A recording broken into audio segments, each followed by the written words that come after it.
తండ్రి కుమార పరిశుద్ధాత్మ నామములో దేవదేవునికి వేలాది వందనాలు, స్తుతులు, స్తోత్రములు చెల్లిస్తూ విచ్చేసిన ప్రతి ఒక్కరికి గాస్పెల్ ఆఫ్ గ్రేస్ మినిస్ట్రీస్ తరపున ప్రేమపూర్వక ఆహ్వానాన్ని అందజేస్తూ ఉన్నాను. ప్రార్థనతో దేవుడు మనల్ని ప్రేమించి ఇచ్చిన ఈ ఆదివారపు ఆరాధనని ప్రారంభించుకుందాం. ప్రార్థనలో ఏకీవించిన అందరూ మహాపరిశుద్ధుడా, ప్రేమమయ, మీకు లెక్కలేని వందనాలు, స్తుతులు, స్తోత్రములు చెల్లించుకుంటా ఉన్నాం. మీ కృపలో, మీ దయలో, మీ భద్రతనిచ్చి ఇది నాన్న ఈ సమయాన్ని మిమ్మల్ని స్తుతించడానికి, ఆరాధించడానికి మరి మాకు ఇచ్చిన సమయాన్ని బట్టి మీకు వందనాలనైనా. మీ ఆత్మతో నింపబడి మిమ్మల్ని ఆరాధించడానికి, మిమ్మల్ని స్తుతించడానికి, సన్నిధించడానికి సహాయం చేయండి. జరగబోయే ఈ ఆరాధనలో మీరు మాకు తోడుగా ఉండండి. ప్రార్థనలోను, పాటల్లోనూ, ఆరాధనలోను, సాక్ష్యాల్లోనూ, చెప్పబడే వాక్యంలోనూ మీరు మాకు తోడుగా ఉండి మాకు కావాల్సిన ఆత్మీయాహారాన్ని మాకు దయచేసి మమ్మల్ని స్థిరపరచండి, బలపరచండి. మిమ్మల్ని ఆనుకుని ఆధారం చేసుకుని మా ఆధారము, మా ఆశ్రయము, మా దుర్గము, మా కొండ కోట మీరే నమ్మి మేము ముందడు వేయడానికి కృప చూపించుకోండి. మీ కృపలో, మీ దయలో మా అవసరాలన్నీ తీర్చబడతాయనే నమ్మకంతో మమ్మల్ని మీరే నడిపించుకోమని మరొకసారి జరగబోయే ఆరాధన మీకు అప్పగించుకుంటూ మీరే అధ్యక్షత వహించి మీరు మాత్రమే మహిమను పొందుకోమని బ్రతిమాలుకుంటూ యేసు అతి పరిశుద్ధ నామములో వేడుకున్నాం తండ్రి, ఆమేన్. హల్లెలూయా. మన పరిశుద్ధ గ్రంథాలను తెరిచినట్లయితే ఫిలిప్పీలకు రాసిన పత్రిక 4వ అధ్యాయము 19వ వచనాన్ని నేను మీ కొరకు చదివి వినిపిస్తాను. ఫిలిప్పీలకు రాసిన పత్రిక 4వ అధ్యాయము 19వ వచనము. కాగా దేవుడు తన ఐశ్వర్యము చొప్పున క్రీస్తు యేసునందు మహిమలో మీ ప్రతి అవసరమును తీర్చును. ఆమేన్. దేవుడు తన వాక్యాన్ని మన హృదయంలో స్థిరపరచును గాక. మనం చదువుకున్న వాక్యంలో ఏమని రాయబడిందండి? కాగా దేవుడు తన ఐశ్వర్యము చొప్పున క్రీస్తు యేసునందు మహిమలో మీ ప్రతి అవసరతను తీర్చును. మన అవసరతలు తీర్చబడాలంటే ఏ మహిమలో సాధ్యమవుతుంది? క్రీస్తు యేసు మహిమలో. ఎవరి మహిమలో అండి? క్రీస్తు యేసు మహిమలో. అందుకనే మనుషుల్ని మహింపరచకూడదు. ఎవరిని మహింపరచాలి? ఎందుకంటే మన అవసరతలు దేవుని మహిమలోనే తీర్చబడతాయి కాబట్టి. ఆ నమ్మకంతో, ఆ విశ్వాసంతో దేవుని మందిరానికి వచ్చిన మనందరికీ కూడా క్రీస్తు యేసు మహిమలో. ఎవరి మహిమలో అండి? దేవుని మహిమ కలిగిన గాక. ఒకసారి అందరూ గట్టిగా అరవండి, క్రీస్తు యేసు మహిమ అని. ఆమేన్. ఎవరి మహిమలో తీర్చబడతాయంట? మన ఆధారము, మన దుర్గము, మన కొండ కోట అంతా ఆయనే ఉన్నాడు కాబట్టి మన కళ్ళు ఎవరి వైపు ఉండాలి? క్రీస్తు వైపు ఉండాలి. ఎందుకంటే ఆయన ఐశ్వర్యవంతుడై ఉన్నాడు. ఆయన ఐశ్వర్యంలో, ఆయన మహిమలో మన అవసరతలన్నీ కూడా తీర్చబడతాయి. ఆ నమ్మకంతోనే మందిరానికి రండి. ఆ విశ్వాసంతోనే, ఆ ధైర్యంతోనే ఈ సమయాన్ని సద్వినియోగం చేసుకునే ప్రయత్నం చేయగానే భయంతో కాదు, అవిశ్వాసంతో కాదు, బెదురుతో కాదు, సంతోషముగా దేవుని మందిరంలో అడుగు పెట్టాలి. ఎందుకంటే మన అవసరతలన్నిటి కూడా క్రీస్తు మహిమలో తీర్చబడతాయి. దేవుడి కొద్ది మాటల్ని దీవించి ఆశ్రయించిన గాక. తదుపరి కార్యక్రమాన్ని మన మధ్యలో ఉన్న జాన్ పాల్ గారు ముందుకు వచ్చి నడిపించాల్సిందిగా మనం చేస్తా ఉన్నాను. మనం అందరం సిద్ధపడదాం. దేవుని ఆత్మతో నింపబడి దేవుణ్ణి ఆరాధించడానికి మన హృదయాన్ని సంసిద్ధం చేసుకుందాం. హల్లెలూయా.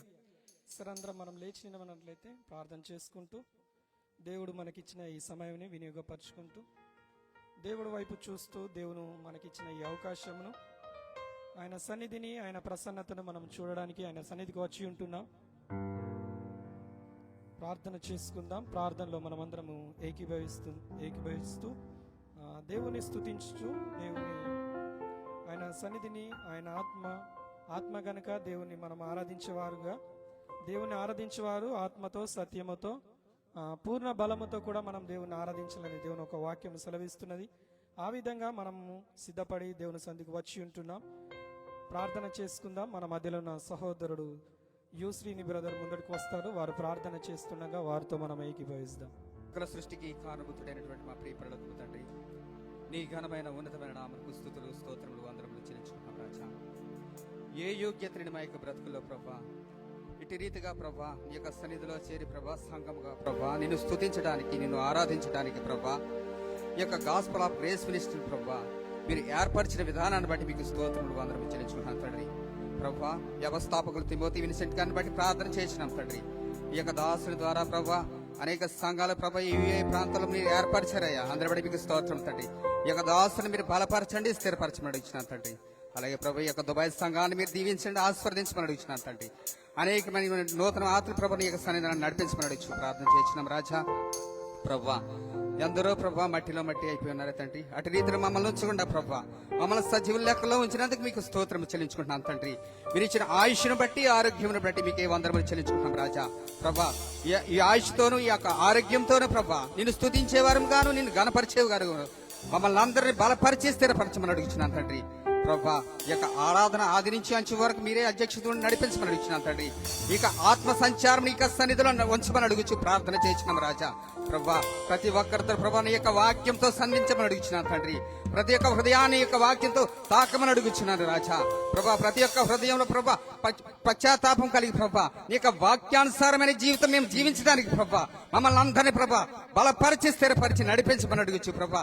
జరగబోయే ఆరాధన అంతట్లో మీరే తోడుగుని సహాయం చేయమని అడుగుచు మా ప్రభువును రక్షకుడైన యేసుక్రీస్తు నామమున మిక్కిలిగా వినయంతో బ్రతిమాలి అడిగి వేడుకొంచున్నాను మా ప్రియ పరలోకపు తండ్రి, ఆమేన్.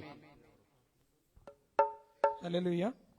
రెండో ప్రార్థనగా లోలా కుమారి అని మన మధ్యలో ఉన్న వారు సిస్టర్ మొదలుకు వస్తారు. వారు ప్రార్థన చేస్తుండగా మనమందరం దేవుని వైపు చూద్దాం. ప్రతి ఒక్కరు కళ్ళు మూసుకొని ప్రభును చూడడానికి మనం ఎప్పుడైతే ఆ విధంగా సిద్ధపడి వస్తుంటున్నామో అప్పుడు దేవుని యొక్క సన్నిధిని మనం అనుభవించగలుగుతాం.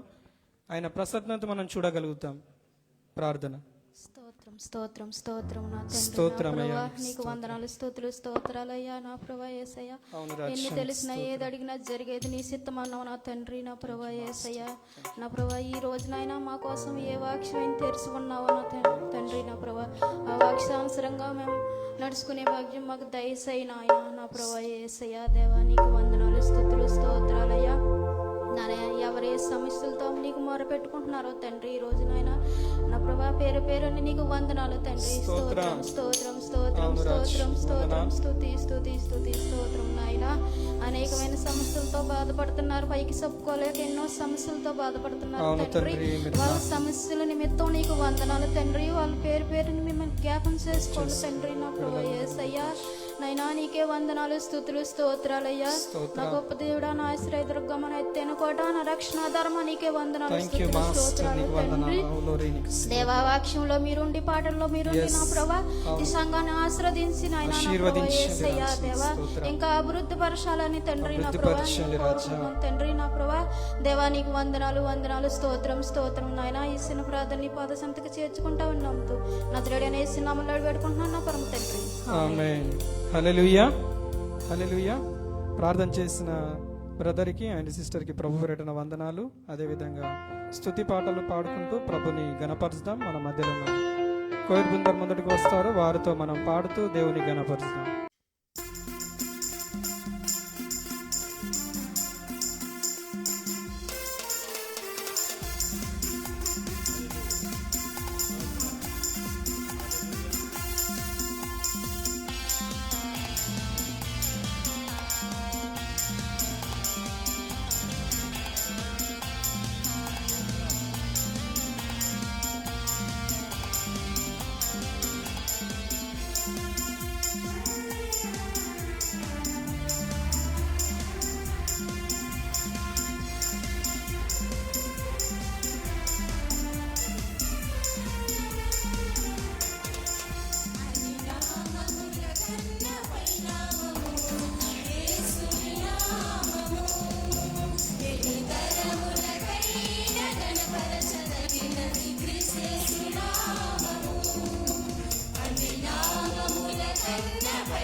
యేసుని నామము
రెండవ కీర్తనగా జుండితేనె దారుల కంటే యేసు నామమే మధురం అనే పాట పాడుతూ దేవుని నామను మహింపరుచుకుందాం. అందరికీ తెలిసిన పాటే కాబట్టి ప్రతి ఒక్కరూ మీ కంఠాలను విప్పి దేవుని నామాన్ని మహింపరిచి పాడాల్సిందిగా మనం చేస్తా ఉన్నాను.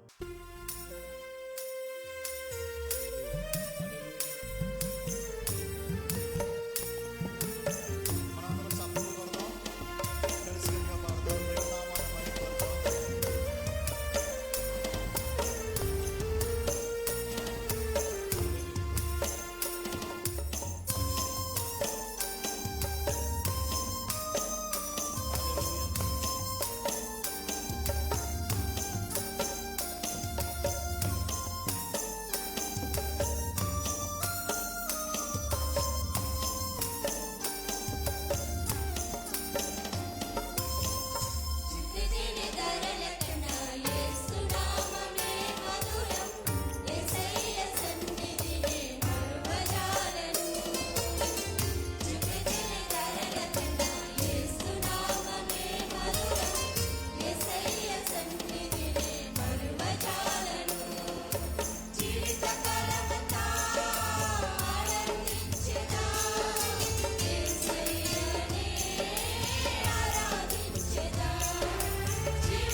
సరే, పాటలు పాడి వినిపించిన కోయర్ బృందానికి ప్రభు పేరిట వందనాలు.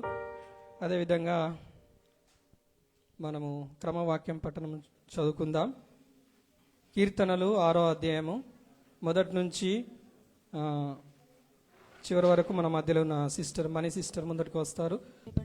కీర్తన పాఠ్యభాగము ఉత్తర ప్రత్యుత్తర రీతిగా ఈ విధంగా చదువుకుందాము. యెహోవా, నీ కోపము చేత నన్ను గద్దింపకము, నీ ఉగ్రతతో నన్ను శిక్షింపకము.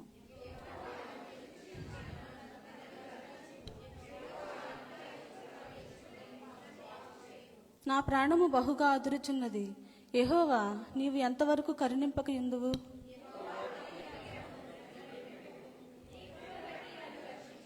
మరణమైన వారికి నిన్ను గూర్చిన జ్ఞాపకము లేదు. పాతాళంలో ఎవరూ నీకు కృతజ్ఞతాస్తుతులు చెల్లించుదురు.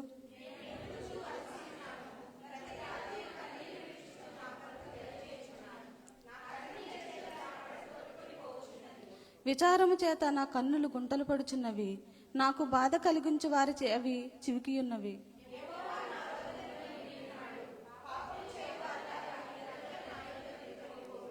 యెహోవా నా విన్నపం ఆలకించి ఉన్నాడు. యెహోవా నా ప్రార్థనను అంగీకరించును. సిగ్గుపడి బహుగా ఆదురుచున్నారు. వారు ఆకస్మికముగా సిగ్గుపడి వెనుకకు మళ్ళుదురు. దేవుని పరిశుద్ధ వాక్యం దీవించును గాక. హల్లెలూయా. సరే, మనం అందరం కూర్చున్నట్లయితే మరి ఈరోజే దేవుని సన్నిధికి వచ్చిన వారు, నూతనగా వచ్చిన వారు ఉన్నట్లయితే మనం వారిని ఇన్వైట్ చేస్తుంటున్నాం. వారిని పరిచయం చేసుకుందాం. వారు నిలబడినట్లయితే మరి సంఘం ఎదుట పరిచయం చేసుకుంటూ వారి నిమిత్తం మేము ప్రార్థన చేయడానికి మన మధ్యలో ఉన్న దాసులు ప్రార్థన చేస్తారు. మీకుంటున్న సమస్యల నిమిత్తము అన్ని విషయాలు ప్రార్థన చేస్తాం. ఈరోజు నూతనంగా దేవుని సన్నిధిలో వచ్చిన వారు ఉన్నట్లయితే నిలబడాలని ప్రభు పేరిట మనవి. మీ పేరు? దివ్య సిస్టర్. ఇక్కడ నుంచి బార్దుబాయ్ కదా? బార్దుబాయ్. ఓకే. మీ పేరు?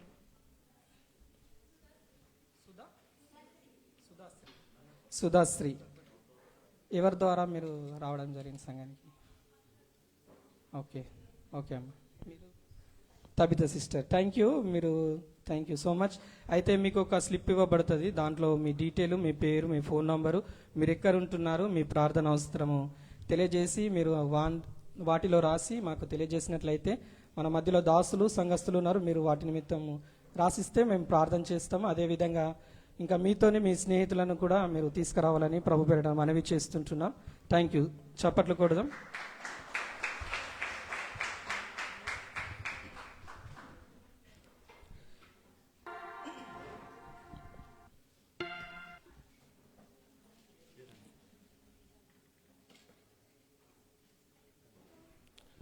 సరే, ప్రకటనలు యథావిధిగా ఆదివారము 2:30 నుంచి 4:45 వరకు బైబిల్ స్టడీ, మంగళవారము సాయంత్రము 8:30 to 10:30 వరకు స్త్రీల కూడిక జూమ్లో, బుధవారం సాయంత్రం 8 to 9 వరకును, ఉపవాస ప్రార్థన శనివారం 8:30 to 10:30 ఇదే హాల్లో. ఆదివారం సాయంకాలము 7 to 9 వరకు జీజీఎం హిందీ పంజాబ్ ఆరాధన F3 హాల్లో ట్రినిటీ చర్చిలోనే జరుగుతుంది. టైమింగ్ 7 to 9 వరకు. అయితే మీ స్నేహితులను ఇంకా కొలీగ్స్ ఎవరైనా దేవుని సన్నిధికి తెలిసిన వారు ఉంటే మన భాషలో కాకుండా హిందీ ఇంకా పంజాబ్ వారు ఎవరైనా ఉన్నట్లయితే మనము ప్రభు సన్నిధికి నడిపించేవారుగా ఉండాలని నేను ప్రభుపేట మనవి చేస్తూ ఈ ప్రకటనలు దేవుడు దీవించి ఆశీర్వదించును గాక. హల్లెలూయా. సండే స్కూల్ పిల్లలు సిద్ధపడి టీచర్ దగ్గర వెళ్ళాలని మనవి.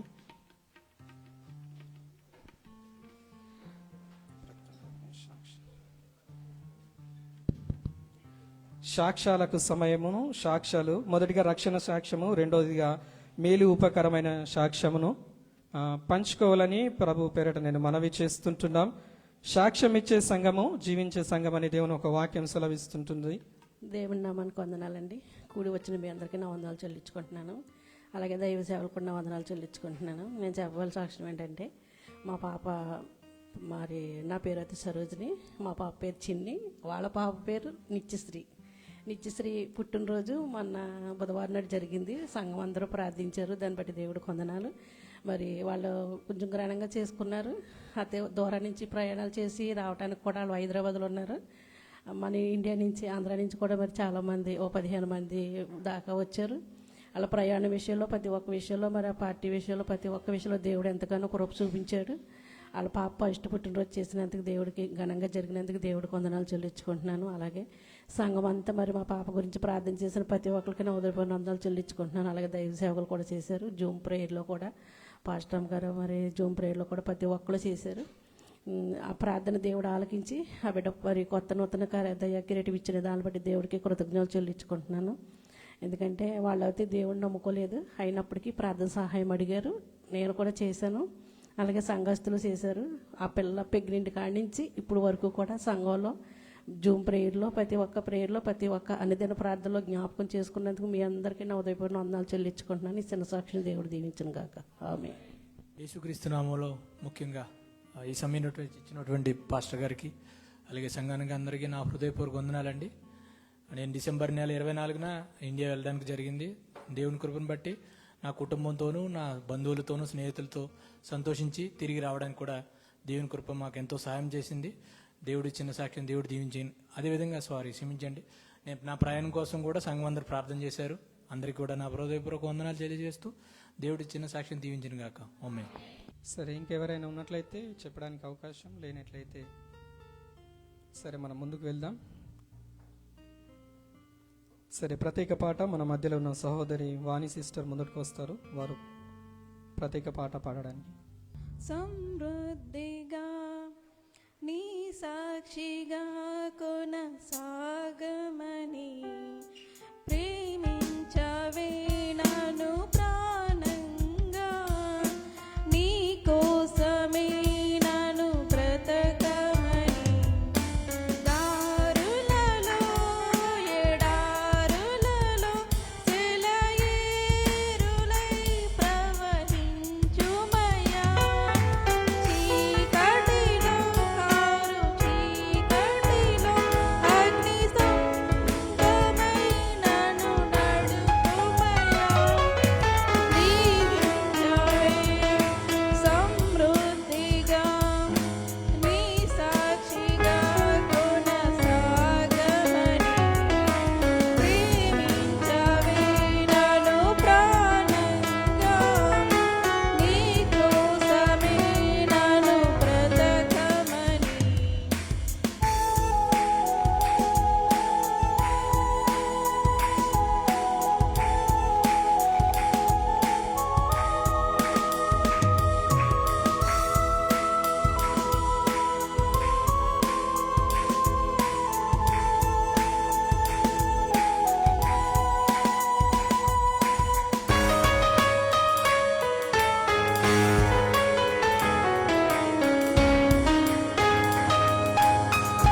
Thank you so much. సరే, మనమందరము నిలబడినట్లయితే లేచి కానుకలు సమర్పించుకుందాం. కానుకలు పట్టడానికి సిస్టర్ నుంచి తబిత సిస్టరు, బ్రదర్స్ నుంచి వెంకటేశ్వరరావు ముందడికి వస్తారు. మరి కానుకల పాట రమ్య సిస్టర్ మన మధ్యలో ఉంటున్నారు, వారు ముందటికి వస్తారు. పాట పాడుతుండగా మనం కానుకలు సమర్పించుకుందాం. నీ శ్రేష్టమైన పాదములని చేరితి, నా చింతమరచి నీ చెంతకు చేరితి. నీ శ్రేష్టమైన పాదములని చేరితి, నా చింతమరచి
థ్యాంక్ యూ.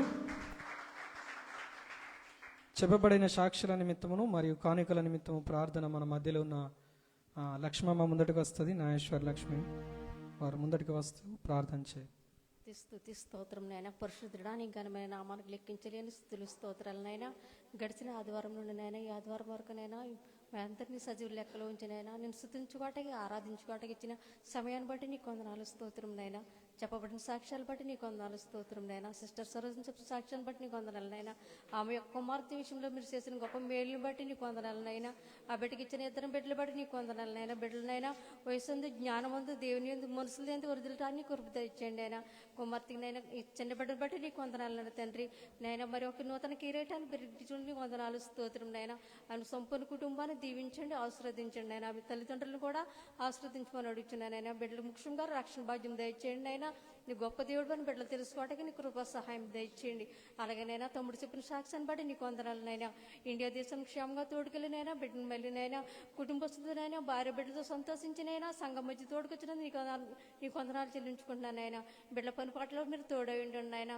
అలాగే జరిగిన ఆరాధన అంతా మీ చేతులుగా చెప్పుకుంటూ ఘనత మహిమ ప్రభావాలు మీరు మాత్రమే పొందుకోమని యేసు పరిశుద్ధ నామమున అడిగి వేడుకుంటున్నాను తండ్రి.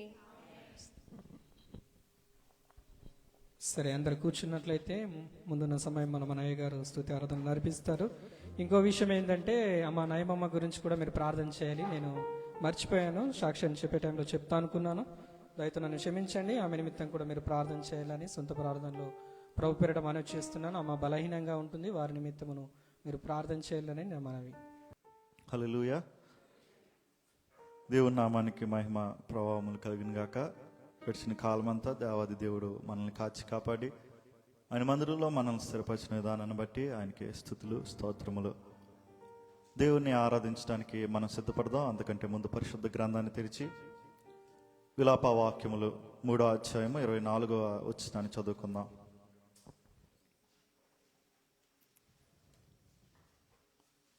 విలాప వాక్యములు 3వ అధ్యాయం 24వ వచనం. ఎక్కడ ఉంటుందో తెలుసు కదండి. విలాప వాక్యాలు ఎక్కడ ఉంటే తెలుసు కదా. యెహోవా నా భాగమని నేను అనుకునిచున్నాను, ఆయన యందు నేను నమ్మిక ఎంచుకొనిచున్నాను.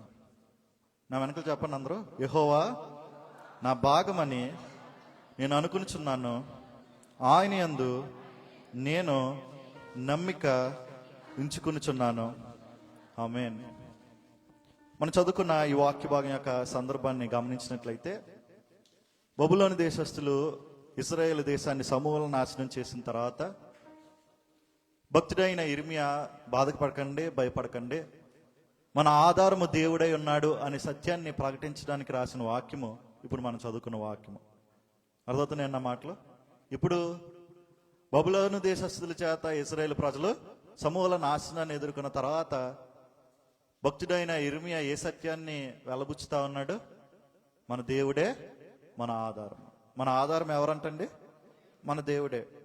ఈ గ్రంథం ప్రాముఖ్యంగా ప్రజల యొక్క బాధ, బాధ్యత మరియు దేవునిపై తిరిగే ఆశను పొందుకోవడానికి చేసిన ప్రార్థనల్ని ప్రతిస్పందిస్తూ ఉంటుంది.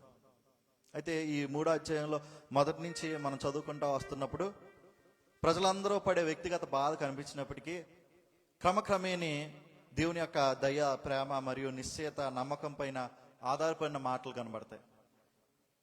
ఇక్కడ మనం అర్థం చేసుకోవాల్సిన ఒక నిగూఢ సత్యం ఏంటంటే the source is much more important the resource. తెలుగులో దానికి అర్థం ఏంటంటే వనరుల కంటే మూలము చాలా ప్రాముఖ్యము. వనరుల కంటే ఏం ప్రాముఖ్యం అండి? మూలము చాలా ప్రాముఖ్యము. ఈ భూమి మీద నివసించే ప్రతి ప్రాణి మానవుడితో కలిపి వనరుల మీద ఆధారపడాలి. దేని మీద ఆధారపడాలండి? వనరుల మీద ఆధారపడాలి. మన భారతదేశం కూడా ఎంతో వనరులు కలిగిన దేశం. అవునంటారు కాదంటారు? మన భారతదేశంలో ఎన్నో వనరులు ఉన్నాయి కదా. కాబట్టి ఈ వనరుల్ని ఆధారం చేసుకునే ఒక జీవించడం జరుగుతూ ఉంటుంది. పీల్చడానికి గాలి, తాగడానికి నీరు, తినడానికి భూమి నుంచి వచ్చే పంట, ఇవన్నీ కూడా మనం ఆధారం చేసుకునే వనరులు అన్నమాట. అయితే విషయం ఏంటంటే ఈ వనరులు సరిపోతాయిలే అని చెప్పి అసలు జీవానికే మూలమైన సూర్యుని కాదనుకుంటే జీవమే లేదు. ఎవరిని కాదనుకుంటే? సూర్యుని కాదనుకుంటే. ఎందుకంటే జీవానికి మూలం ఎవరై ఉన్నారు? సైన్స్ భాషలో మాట్లాడితే సూర్యుడే అన్నాడు. సూర్యుడు ఉదయించడం మానేసాడు అనుకోండి, ఏం చేస్తే సూర్యుడు ఉదయించడం మానేస్తే కొన్ని రోజులకి పంటల నుంచి భూమి రాదు, భూమి నుంచి పంట రాదు, తిన్నంతా కలుషితం అయిపోతుంది, త్రాగునీరు కూడా ఉండదు. ఎందుకంటే నీరంతా కూడా మంచుగడ్డగా మారిపోతుంది. 85% కెమికల్ రియాక్షన్ ఉండదు. చదువుకున్న వారికి అర్థమవుతుంది. 85%. అలా కొంతకాలానికి కరెంట్ ఉండదు, ఇంధనం ఉండదు, గాలి ఒకటే ఉంటుంది, కానీ గాలి పీల్చడానికి మనం ఉండవు. ఎందుకంటే ఆక్సిజన్ ప్రక్రియ చేసే మొక్కలు కూడా నాశనం అయిపోతాయి. క్రైస్తువులు కూడా పొరపాటు ఎక్కడ చేస్తున్నారంటే వనరులను చూసి మాకు సరిపోతాయని చెప్పి మూలాన్ని మర్చిపోతున్నారు. అవును ప్రభువా, నీవే నాకు చాలు యేసయ్యా. ఆనాడు బబులోని దేశస్థులు ఇశ్రాయేలు దేశాన్ని సమూల నాశనం చేసినప్పుడు భక్తుడైన ఇర్మియా మన ఆధారము దేవుడై ఉన్నాడనే సత్యాన్ని వెలబుచ్చినప్పుడు ప్రజలు ఏ రకంగా అయితే ధైర్యాన్ని తెచ్చుకున్నారో, వారు ఏ రకంగా అయితే మీ వైపు కన్నులెత్తి చూశారో, ఆ రకంగా మేము ధైర్యం తెచ్చుకోవడానికి మీ వైపు కన్నులెత్తి చూడడానికి సహాయం చేయండి. ఎందుకంటే మేము సంపాదించిన బంగారము కంటే శ్రేష్ఠుడు నీవు నాయనా, మేము కట్టుకున్న మేడమిదుల కంటే గనుడు నీవు నాయనా. ఇదిగో మా చుట్టూ ఉన్న వనరులను బట్టి మిమ్మల్ని మరిచి విడిచి గాయపరుచు బ్రతుకుతున్నామేమో నాయన. ప్రేమతో మమ్మల్ని క్షమించండి. వనరుల కంటే శ్రేష్టమైనది మూలమని, ఆ మూలమైన మిమ్మల్ని మేము చూసే భాగ్యాన్ని, కన్నులని మేము పొందుకుని మీ కైమిలో బ్రతికే యోగ్యతను అనుగ్రహించండి. సర్వోన్నతుడా, సర్వాధికారి, సర్వశక్తికి సంపూర్ణ మీకు స్తోత్రములు దేవా. ఈ సృష్టినే సృజించిన సృష్టికర్త మీకు వందనాలు ప్రభువా. మీవే నాకు చాలు నైనా, మీవే నాకు చాలు ప్రభువా. మమ్మల్ని దీవించండి, ఆశ్రయించండి, ఇచ్చించండి, బలపరచండి. మీరు మాత్రము మాకు చాలు అనుకునే గమ్యాన్ని, గమనాన్ని ఇచ్చి ధైర్యంగా మమ్మల్ని బ్రతికించండి. కష్టమైన నష్టమైన మా బంగారము కంటే, మేము కట్టుకున్న మేడమిదుల కంటే శ్రేష్ఠుడు, గనుడు నువ్వు మాకు తోడుగా ఉన్నావనే సత్యాన్ని మర్చిపోకుండా ధైర్యం కలిగి జీవించగల భాగ్యాన్ని అనుగ్రహించండి. వందనాలు మీకే, స్తుతులు మీకే, స్తోత్రం మీకే చెల్లించుకుంటాం. ఈ ఆరాధన మీకు సమర్పించుకున్నాము తండ్రి.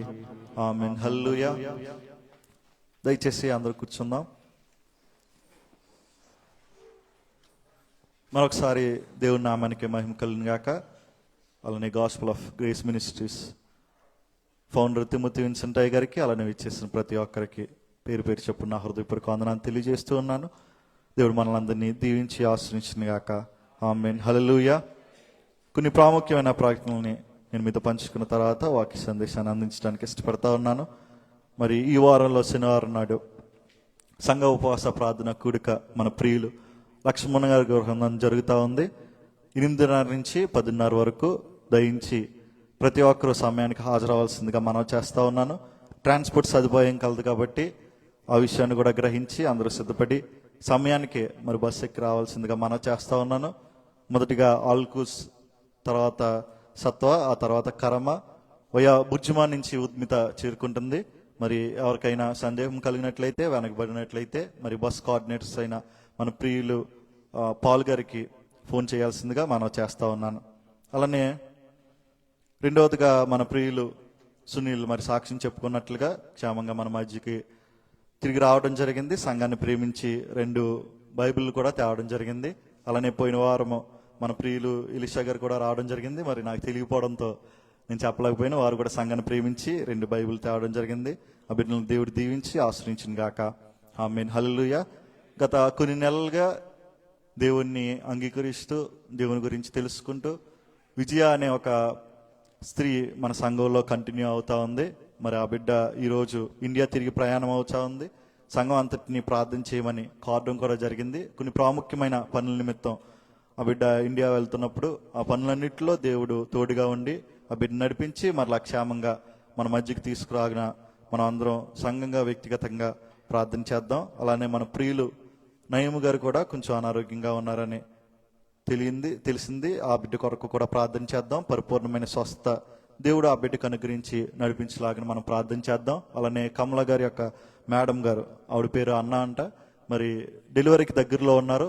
దేవుడు ఆ బిడ్డకి బలమైన సుఖమైన కానుపుని దయచేసి తల్లి బిడ్డల్ని క్షేమంగా నడిపించలాగిన వారి కొరకు కూడా మనం ప్రార్థన చేద్దాం.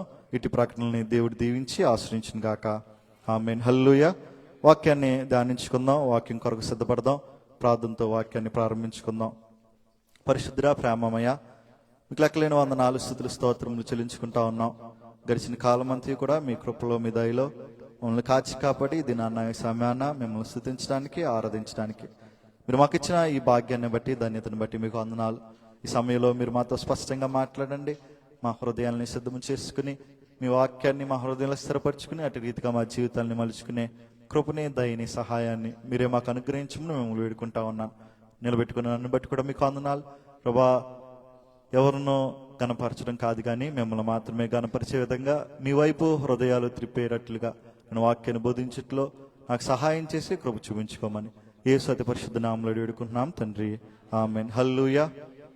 ప్రియమైన దేవుని సంగమా, ఇది నాన్న ఈ సమయాన్న పరలోకపు ద్వారము అనే అంశాన్ని ఆధారం చేసుకుని వాక్యాన్ని ధ్యానించుకుందాం. మనం తీసుకున్న అంశం ఏంటండి? పరలోకపు ద్వారము, ద గేట్స్ ఆఫ్ హెవెన్. ఈ పరలోకపు ద్వారము అనే సందర్భం పాత నిబంధన గ్రంథంలో యాకోబు జీవితంలో మనకు కనబడుతుంది.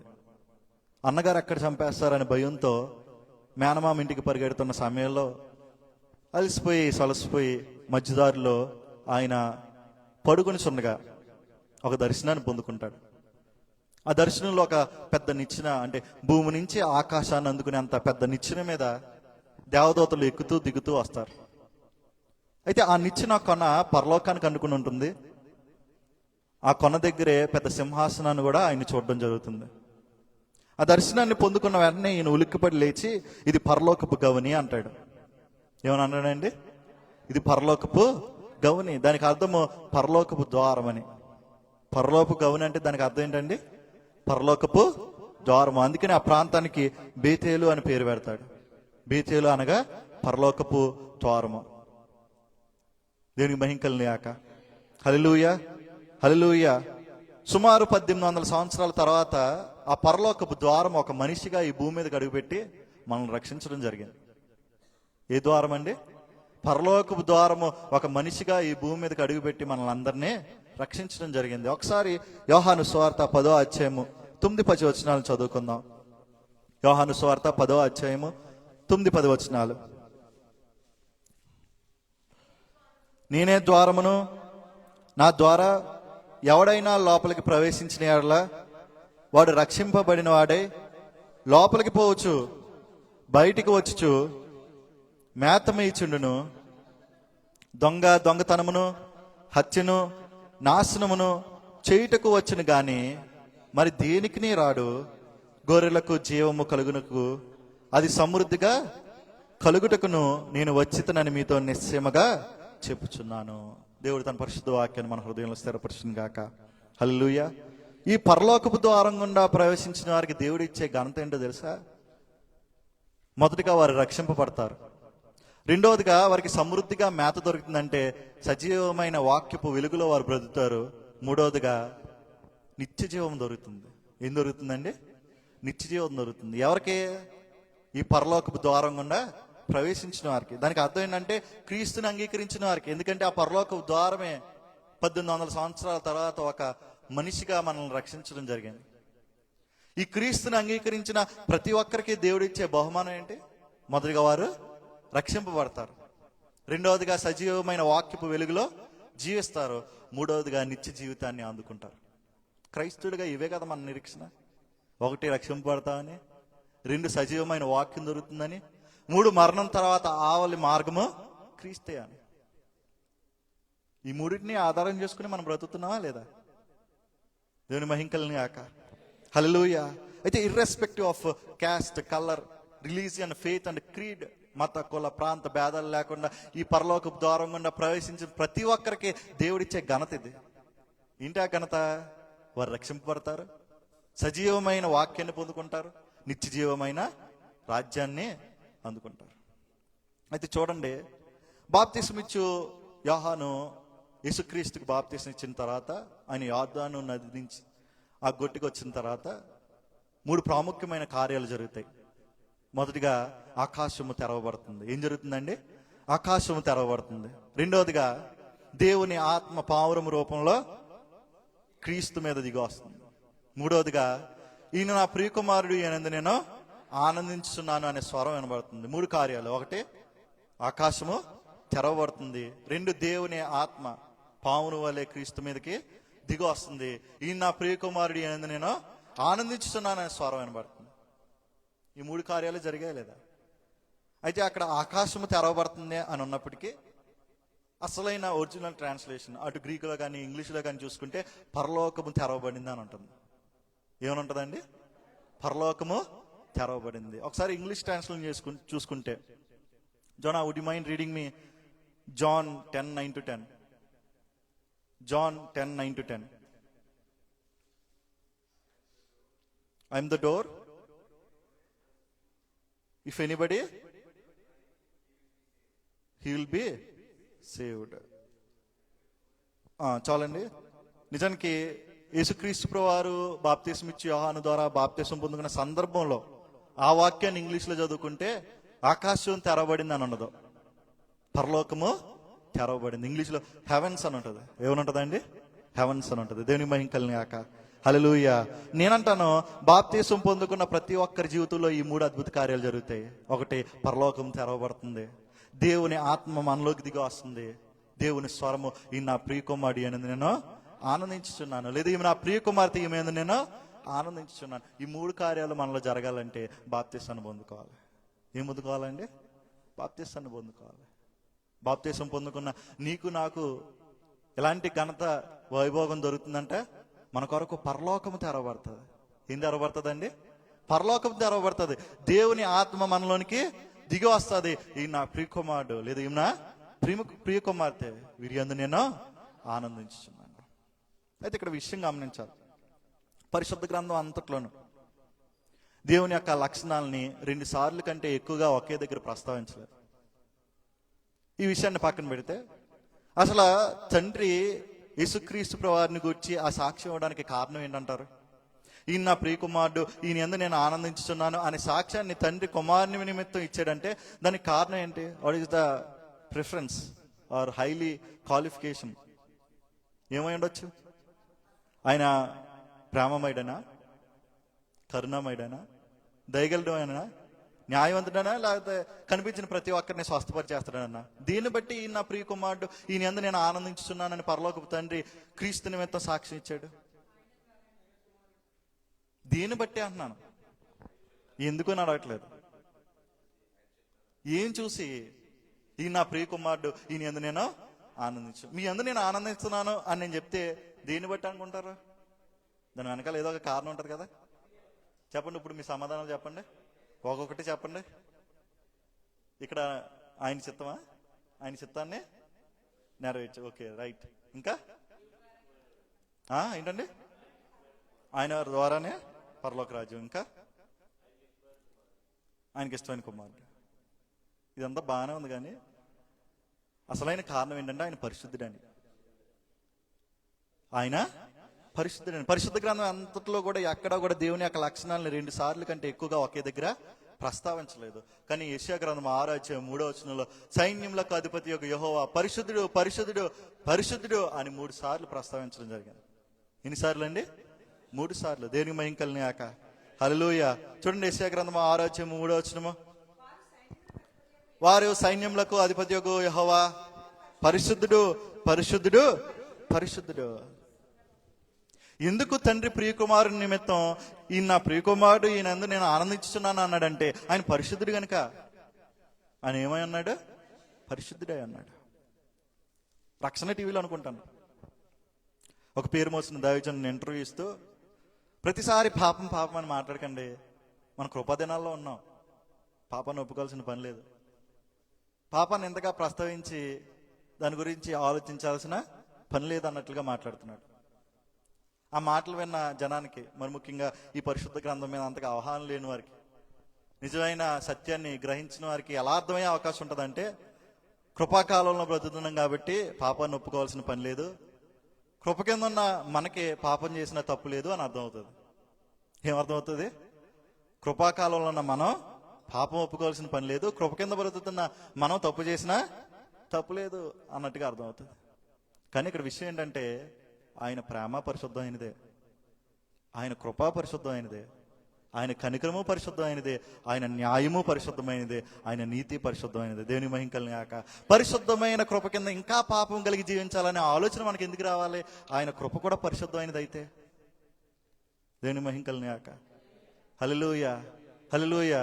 కాబట్టి ఆయన కృపలో కూడా మనం ఎలా జీవించాలి? పరిశుద్ధులుగా జీవించాలి. ఎందుకంటే ఆయన కృప, ప్రేమ, కరుణ, న్యాయము, నీతి అంతా కూడా పరిశుద్ధమైనదే. దేవుని మహిమ కలిగాక. హల్లెలూయా, హల్లెలూయా. కాబట్టి మన పరిశుద్ధతను కాపాడుకోవాలి. ఏం కాపాడుకోవాలండి? మన పరిశుద్ధతను కాపాడుకోవాలి. డిఎల్ మోడీ అనే గొప్ప దైవజనుడు ఒకనొక పరిస్థితుల్లో ట్రైన్లో ప్రయాణం చేస్తున్నాడంట. ఆయన పక్కనే ఒక అల్లరిమోక యవనస్తులు లోక వ్యసనాల్లో అలవాటైపోయి భయంకరంగా జీవితం విచ్ఛిన్నం చేసుకుని ఇష్టానుసారంగా బ్రతుకుతున్న యవనస్తులు ప్యాకెట్ ఆడుకుంటున్నారు. ఏమాడుకుంటున్నారు? ప్యాకెట్ ఆడుకుంటున్నారు. ఒకరు తక్కువ వచ్చారేమో ఈయన వైపు చూసి, సార్ ఒక హ్యాండ్ అయింది అన్నారు. ఏమన్నారు? వాళ్ళు ఏమాడుకుంటున్నారు? ఒకరు తక్కువ వచ్చారేమో ఆయన చూసి, సార్ ఒక హ్యాండ్ అయింది అన్న. ఈయన రోషం గల దైవజనుడు, చాలా భక్తిపరుడు, ఇలాంటి లోక అలవాట్లకి చాలా దూరంగా ఉంటాడు. అలా అని చెప్పి ఒక దుష్టులారా, పాపులారా, మీకులా అనుకున్నానా? నేను దైవజనుని, నీతివంతుని, యథార్థవంతుని, ఇలాంటి పాపక్రియలు నేను చేయను అని మాట్లాడలేదు. అని చాలా చక్కగా ఇచ్చిన ఒక సమాధానం ఏంటంటే, నేను ఈ ప్యాక్ ఆడలేనండి, నా ఈ చేతులను ఒక వ్యక్తి కొనుక్కున్నాడు అన్నాడంట. ఏమన్నాడు? ఈ ప్యాకెట్ ఆడలేనండి, నా ఈ చేతులను ఒక వ్యక్తి కొనుక్కున్నాడు అన్నాడంట. దేని మహింకల్నాక. హల్లెలూయా. అన్నీ అలా ఆశ్చర్యపోయారు. చేతులు కొనుక్కోవడం ఏంట్రా బాబు అనుకున్నారు. ఇదేమన్నా వేరే బిజినెస్ ఏమో, అసలు ఏంటి అని చెప్పి ఆయన అడగ్గా he start sharing the gospel. దేవుని సువార్తని ప్రకటించడం మొదలుపెట్టాడు. ఆ సువార్త విన్న అందరూ కూడా దేవుణ్ణి అంగీకరించి రక్షణ తీసుకుని బాప్తీసాన్ని పొందుకున్నారు. దేవుని మహింకల్నాక. హల్లెలూయా. పాపం చేస్తున్నప్పుడు ఈ చేతులను ఒక వ్యక్తి కొనుక్కోడనే సత్యం మనకు గుర్తుకు రావాలి.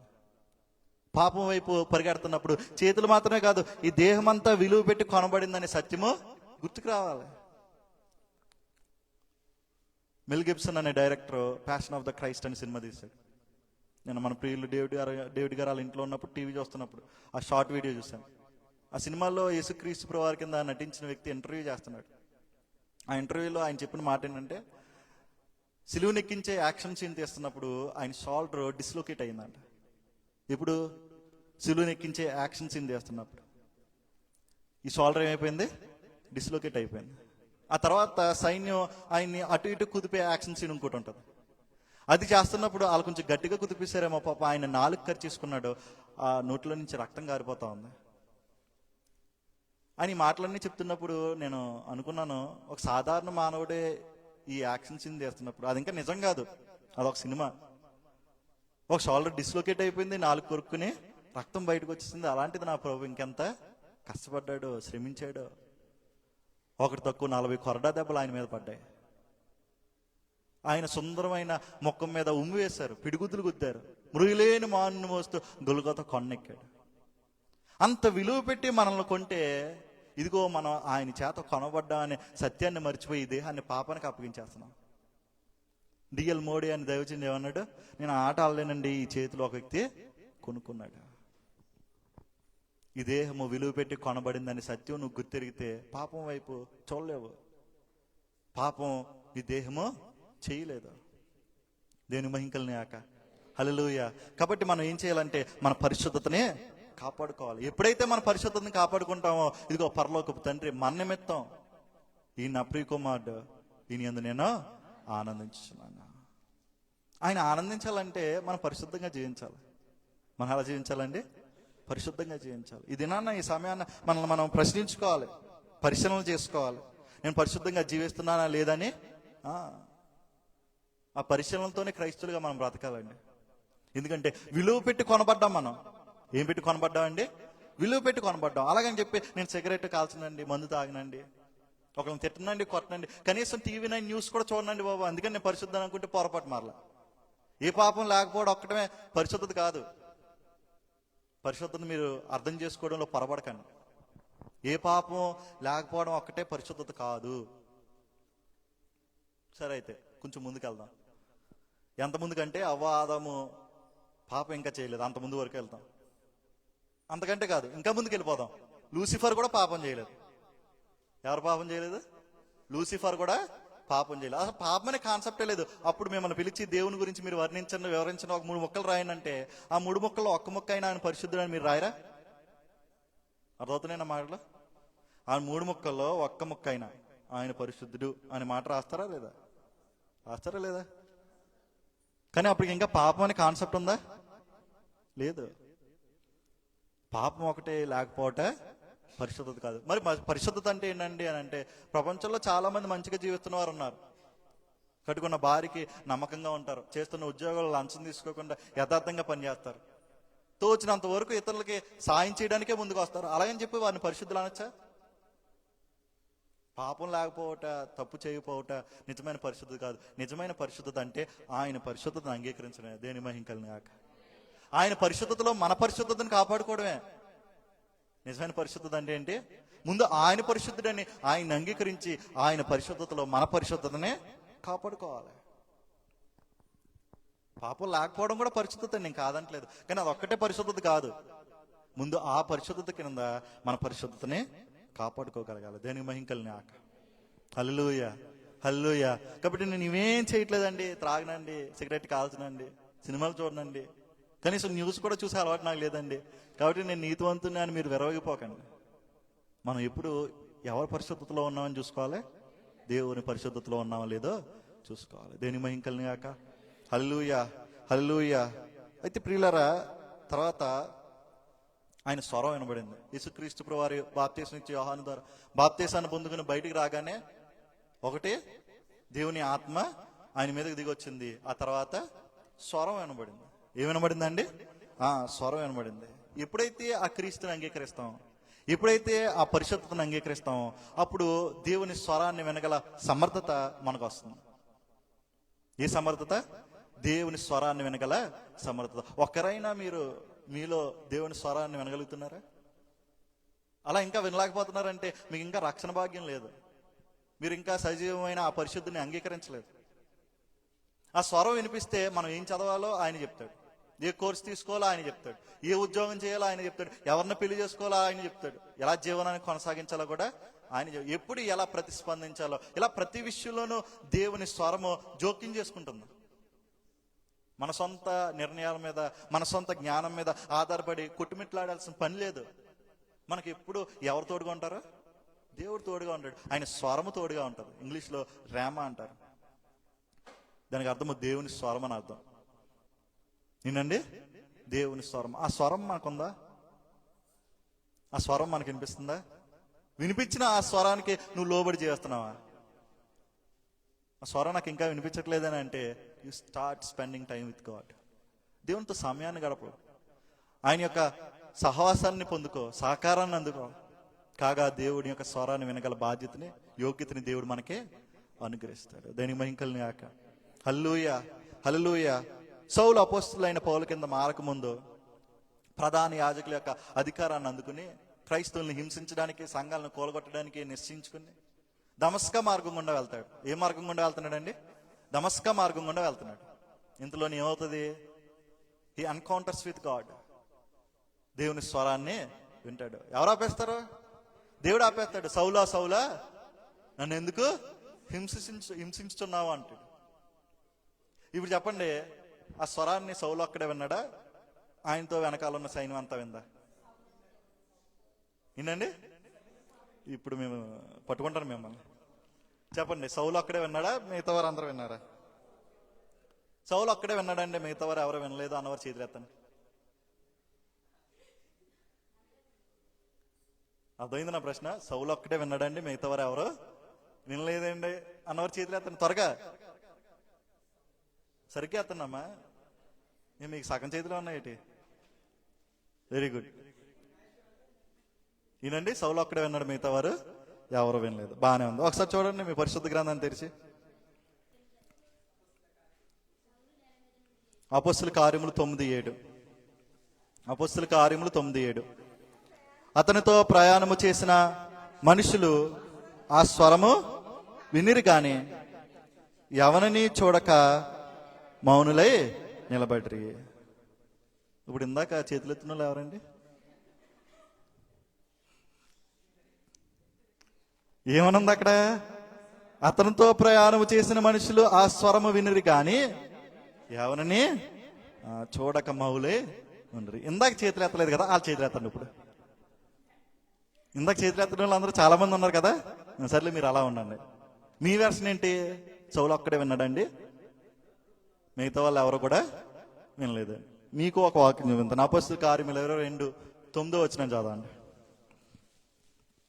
అపోస్తలుల కార్యములు 22:9. నాతో కూడా నున్నవారు ఆ వెలుగును చూచిరి కానీ నాతో మాట్లాడిన వాని స్వరము వారు వినలేదు. ఇదేంటిది?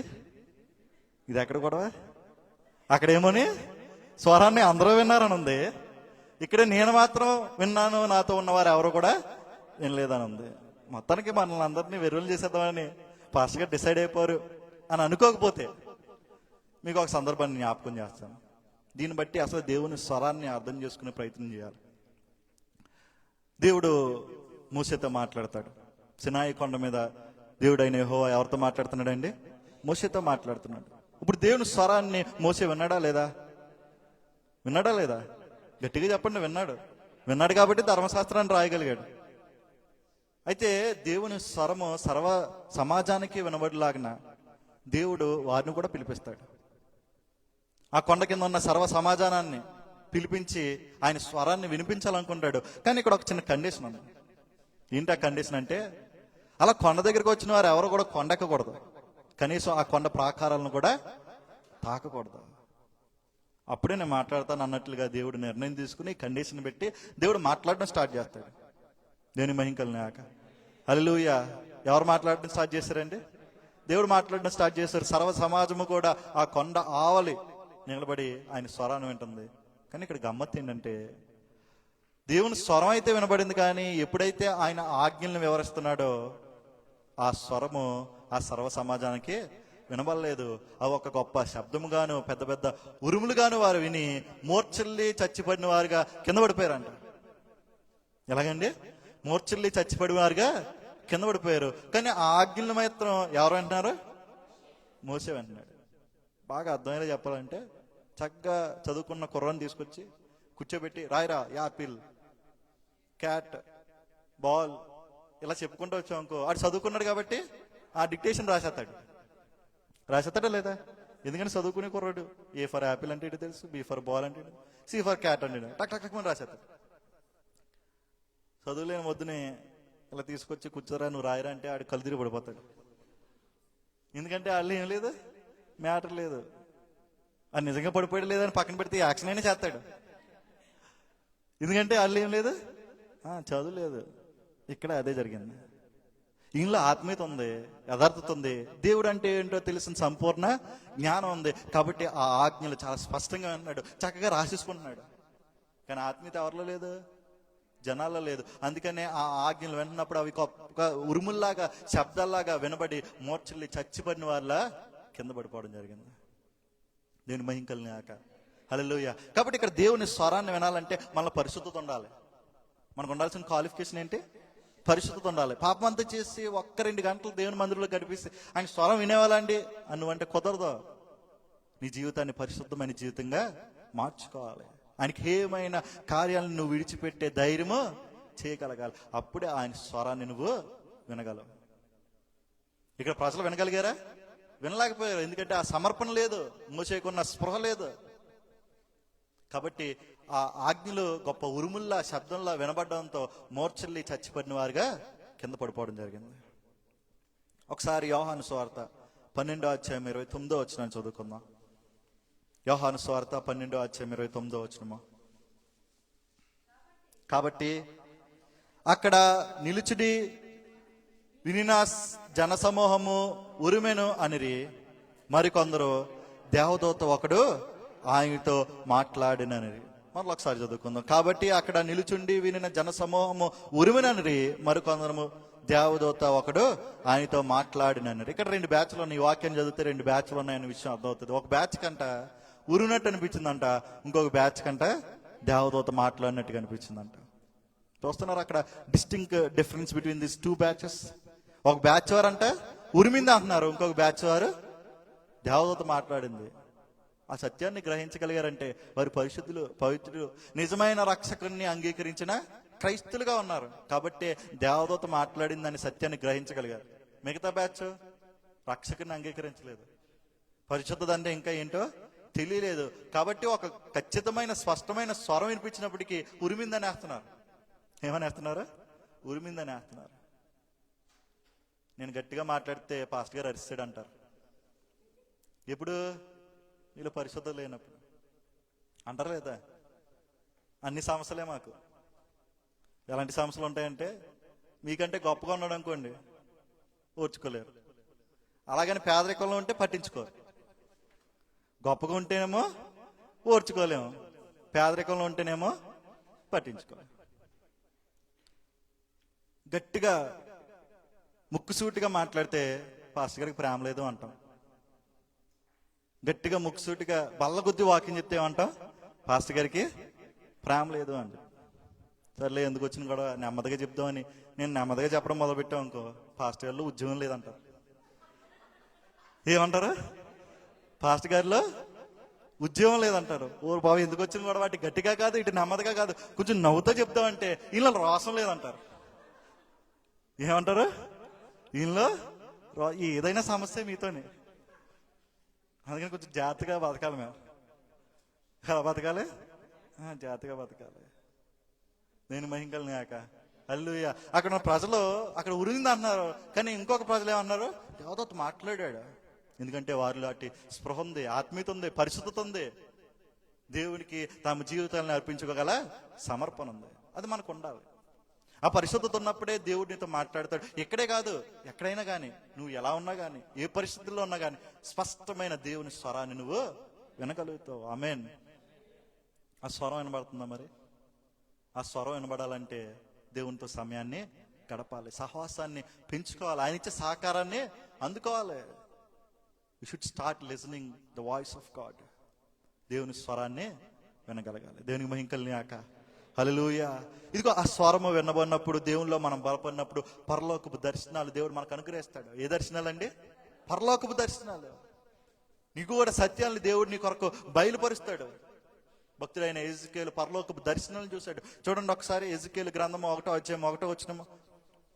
ఎజికేలు గ్రంథము 1వ అధ్యాయం 1వ వచనము.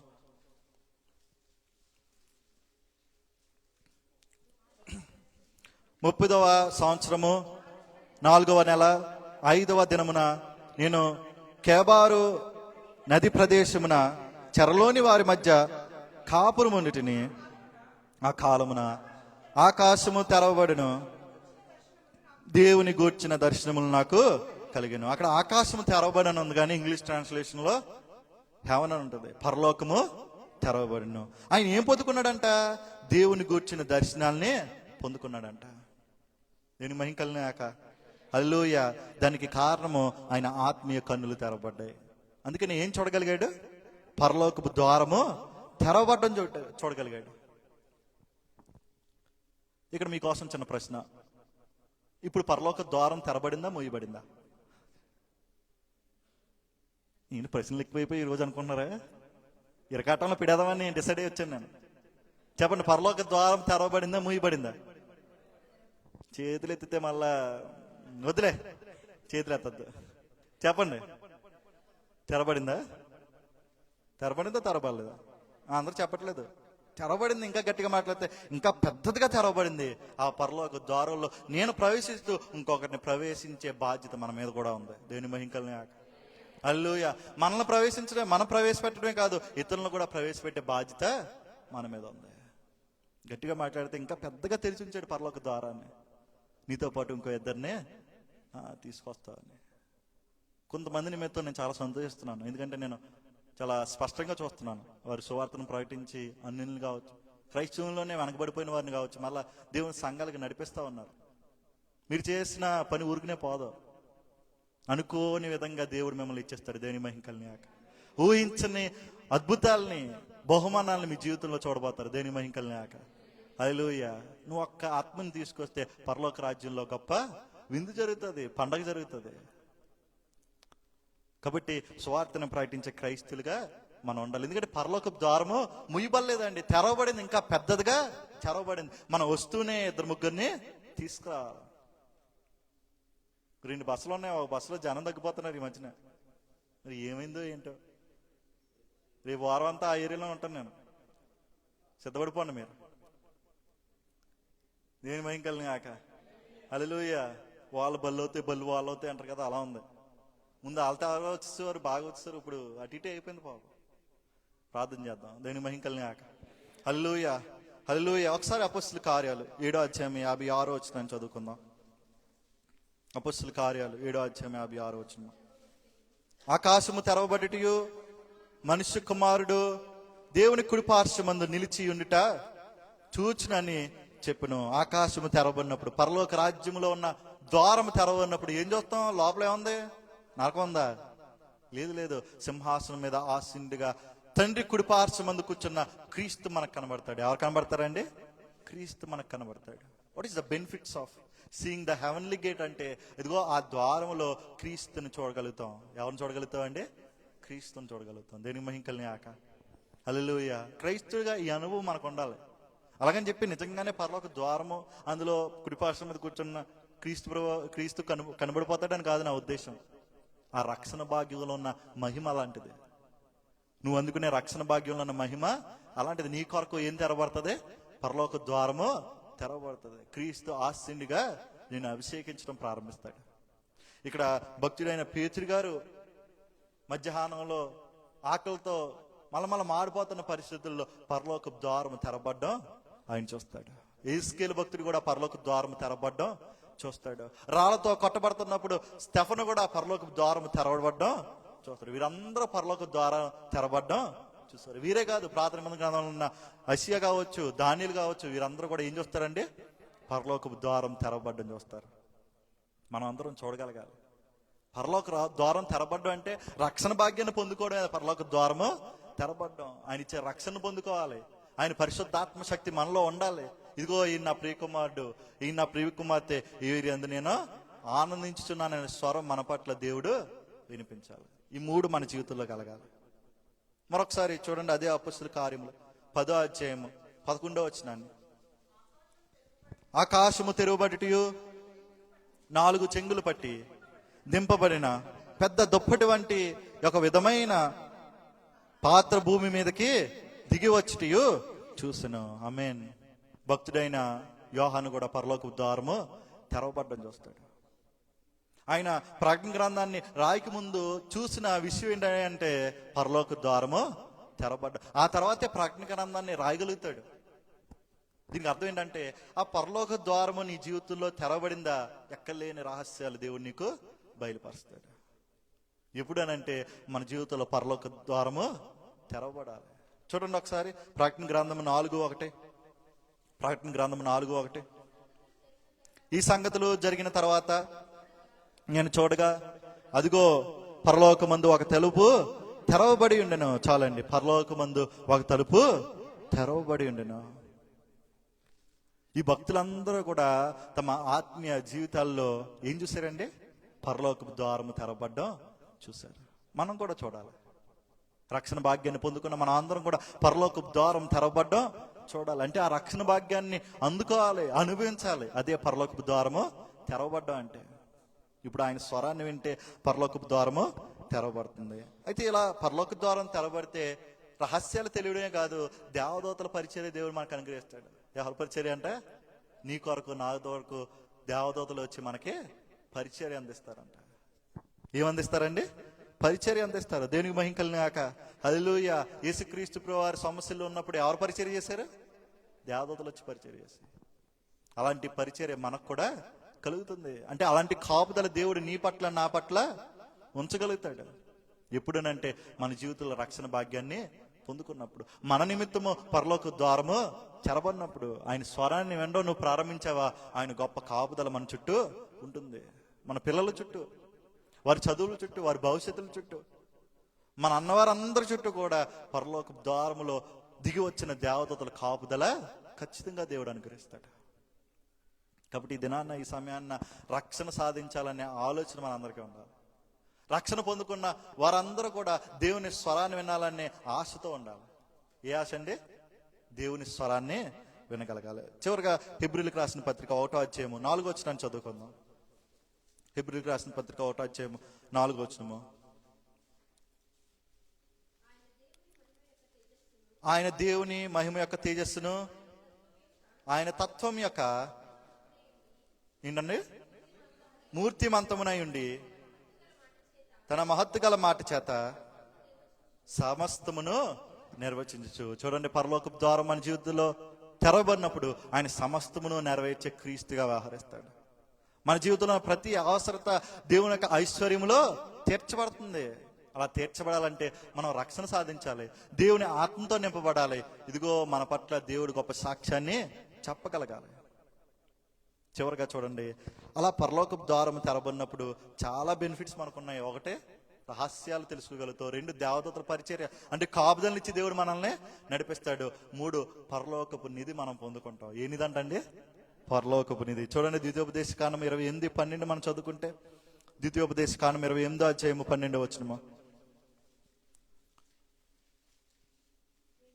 యెహోవా నీ దేశం మీద వర్షము దాని కాలమందు కురిపించుటకును, నీవు చెయ్యి కార్యమంతటిని ఆశ్రయించుటకును ఆకాశమును తన మంచి ధననిధిని తెరిచును. ఆకాశమును తన మంచి ధననిధిని తెరిచును.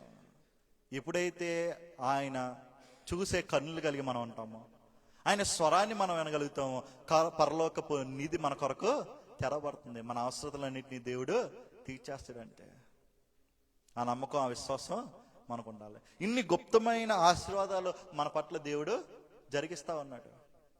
ఆ నమ్మకాన్ని ఎప్పుడు విడిచిపెట్టకూడదు. ఆ శక్తిని ఎప్పుడు చిన్న చూపు చూడకూడదు. షోమ్రోను పట్టణం మీద కరువు వచ్చి పడుతుంది. భయంకరమైన కరువు. ఎంత కరువు అంటే పిల్లలను కోసుకుని చంపుకుని తినేంత కరువు వచ్చేస్తుంది. అదే పరిస్థితుల్లో రాజు భక్తుడైన ఎలీషా దగ్గరికి వచ్చి, మా కొరకు మీ దేవుడు ఏం చెప్పబోతున్నాడో ప్రార్థన చేయండి అని మనవి చేయగా, భక్తుడైన ఎలీషా ఏం చేస్తాడు? దేవునికి ప్రార్థన చేస్తాడు, మొర పెడతాడు. అప్పుడు దేవుడు ఇచ్చే సమాధానం ఏంటి తెలుసా? 24 గంటల్లో, ఎన్ని గంటల్లో? 24 గంటల్లో, అంటే 24 గంటలు తీరకముందే కరువుతో నిండిపోయిన ఈ దేశాన్ని సమృద్ధిగా సంతృప్తిపరుస్తాను అని దేవుని వాగ్దానం చేస్తాడు. ఏ వాగ్దానం అండి? సంతృప్తిగా సమృద్ధి చేస్తాను. 24 గంటలు తిరగకుండానే. ఎన్ని గంటలండి? 24 గంటలు. కానీ ఎంత భయంకరమైన కరువు అక్కడ! పిల్లల్ని కోసుకుని చంపుకుని తినేంత భయంకరమైన కరువు వచ్చేసినప్పుడు దేవుడిచ్చే వాగ్దానం ఏంటి? 24 గంటలు తిరగకుండానే సంపూర్ణ సమృద్ధి మీకు కలుగుతుంది. ఆ మాట విన్న రాజు బాగానే ఉంటాడు, కానీ పక్కన ఇంకో నాయకుడు ఉంటాడు. ఆడికి సరైన విశ్వాసం లేదు, దేవుని గురించిన శక్తిని గ్రహించలేదు. ఆడేమంటాడంటే కొంచెం సర్కాస్టిక్గా, ఆకాశపు కిటికీ ఈయనంట కిటికీ, ఆకాశం అంటే ఎంత పెద్దది అంటే పరలోకం గురించి మాట్లాడుతున్నాడు. ఆ పరలోకము కిటికీ తెరిచిన ఆ కరువు తీరుతుంది ఏంటి అన్నట్లుగా మాట్లాడతాడు. అనుమానంతో, ఆ విశ్వాసంతో. పరలోకపుకు కిటికీ తెరిచినా కానీ ఇక్కడ ఉన్న కరువు తీరే పరిస్థితి కనబడట్లేదు. ఎందుకంటే అంత కరువు, అంత భయంకరమైన కరువు. మొన్న విజయవాడలో వరదలు వచ్చాయి. ఆహారం కోసం ఒక రోజంతా ఎదురు చూశారంట కొంతమంది ప్రజలు. ఇంత టెక్నాలజీ వచ్చి కూడా, ఇంత టెక్నాలజీ వచ్చి అప్పటికీ హెలికాప్టర్ల మీద నుంచి ఆహారాన్ని పంపిణీ చేసినప్పటికీ కొంతమందికి సమృద్ధిగా దొరకలేదు ఆహారం, అంతపాటికే. కానీ ఇక్కడ పిల్లల్ని చంపుకుని తినేంత కరువు వచ్చేసింది. ఒక్క 24 గంటల్లో దాన్ని నేను నార్మల్ చేసేస్తాను అన్నాడు దేవుడు. ఎవరైనా నమ్మగలుగుతారా? ఎవరికైనా అంత విశ్వాసం ఉంటుందా? ఈయనకి లేదు పాపం. రాజు బాగానే కాముగా ఉన్నాడు. పక్కన ఉన్న నాయకుడు ఏమన్నాడు? ఇలా మాట్లాడేసరికి ఆ మాట విన్న భక్తుడైన ఎలీషా కోపగించుకుని, రే మూర్ఖుడా, నువ్వు సమృద్ధిని చూస్తావు కానీ అనుభవించలేవు అంటాడు. సమృద్ధిని అయితే చూస్తావు కానీ దాన్ని అనుభవించలేవు. సిరియా దేశస్తులు పారిపోగా వారి ఆహారము వీరు దొరుకుతుంది. ఆ ఆహారం దొరికిన సమకూర్చిన ప్రాంతంలోకి ప్రజలందరూ వచ్చి పడతారు. ఎందుకంటే కరువులో ఉన్నారు కదా. వీడి పెద్ద వత్తలాగా ఆ డోర్కి అడ్డంగా నుంచుంటాడు.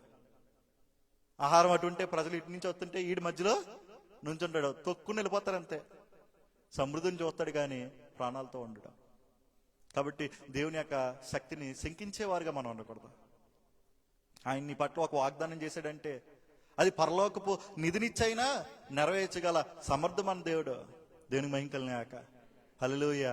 కాబట్టి మనకి ఎలాంటి అవసరం ఉన్నా, మనకి ఎలాంటి కష్టం వచ్చినా పరలోకమందు ఉన్న క్రీస్తుని చూసే కన్నులు మనకే ఉండాలి. 24 గంటలు తిరగకుండానే నేను మిమ్మల్ని సంతృప్తిపరుస్తాను, సంతృష్టిని కలిగేస్తానని దేవుడు వాగ్దానం చేశాడు. ఆ వాగ్దానాన్ని నిలబెట్టుకున్నాడు. దీని మహిమ కలిగాక హల్లెలూయా. చూడండి ఒకసారి 2వ రాజులు 7:2 వచనాన్ని చదువుకున్నప్పుడు ఆయన అన్న మాట కనబడుతుంది. అందుకు ఎవరి చేతి మీద ఆనుకుని ఉండును ఆ అధిపతి యెహోవా ఆకాశమందు కిటికీలు తెరిచినను అలాగూ జరుగునా అన్నాడు. జరుగును అనలేదు, ఏమన్నాడండి? జరుగునా అన్నాడు. జకరియా ఉన్నాడు. ఎవరున్నారండి? జకరియా ఉన్నాడు. చాలా వృద్ధుడైపోయాడు. కానీ దేవుని వాగ్దానం అంతది, నీకు కుమారుడు అనుగ్రహించబడతాడు. ఆయన ఏమనుకుంటాడు? అయ్యో నేను వృద్ధుని, నా భార్య కూడా వృద్ధురాలు అయిపోయింది, నాకు ఇప్పుడు కుమారులు ఎలా పుడతారో అంటాడు. ఆ మాటకి దేవుని కోపం వచ్చి ఆయన నోరు ముయించేస్తాడు. కొడుకు పుట్టేంతవరకు మాట్లాడలేడు మనవాడు. సైకిలే పాపం. ఎందుకు? దేవుని శక్తిని శంకించేటట్లుగా మాట్లాడు. అందులో ఈయన మాట్లాడడం చాలా పొరపాటు. ఈయన తెలీదా అబ్రహాము జీవితంలో దేవుడు చేసిన అద్భుతం ఏంటో తెలీదా? అందులోని బోధించే బోధకుడినా, యాజకుడినా. ఇన్ని తెలిసినా కానీ విచిత్రంగా ఏమంటాడు?